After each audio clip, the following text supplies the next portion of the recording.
കേന്ദ്ര വിദ്യാഭ്യാസ വകുപ്പ് മന്ത്രി ധർമ്മേന്ദ്ര പ്രധാന്റെ രാജി ആവശ്യപ്പെട്ട് ഡൽഹിയിൽ സമരം ചെയ്ത വിദ്യാർത്ഥികളെ ക്രൂരമായി മർദ്ദിച്ച പോലീസ് നടപടിയിൽ പ്രതിഷേധിച്ച് യൂത്ത് കോൺഗ്രസ് ആലപ്പുഴ ജില്ലാ കമ്മിറ്റിയുടെ നേതൃത്വത്തിൽ ആലപ്പുഴ ഹെഡ് പോസ്റ്റ് ഓഫീസ് ഉപരോധം സംഘടിപ്പിച്ചു.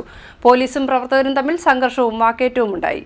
നീറ്റ് പരീക്ഷാ ക്രമക്കേടുമായി ബന്ധപ്പെട്ട് കേന്ദ്ര വിദ്യാഭ്യാസ വകുപ്പ് മന്ത്രി ധർമ്മേന്ദ്ര പ്രധാന്റെ രാജി ആവശ്യപ്പെട്ട് ഡൽഹിയിൽ സമരം ചെയ്ത വിദ്യാർത്ഥികളെ മർദ്ദിച്ച പോലീസ് നടപടിയിൽ പ്രതിഷേധിച്ച് യൂത്ത് കോൺഗ്രസ് ആലപ്പുഴ ജില്ലാ കമ്മിറ്റിയുടെ നേതൃത്വത്തിൽ ആലപ്പുഴ ഹെഡ് പോസ്റ്റ് ഓഫീസ് ഉപരോധം സംഘടിപ്പിച്ചു.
തുടർന്ന് പോലീസും പ്രവർത്തകരും തമ്മിൽ സംഘർഷവും വാക്കേറ്റവും ഉണ്ടായി.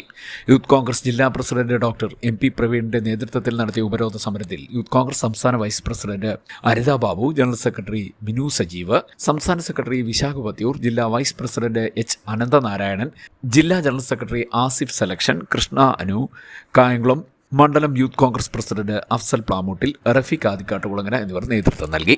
CDNet news Kayamkulam.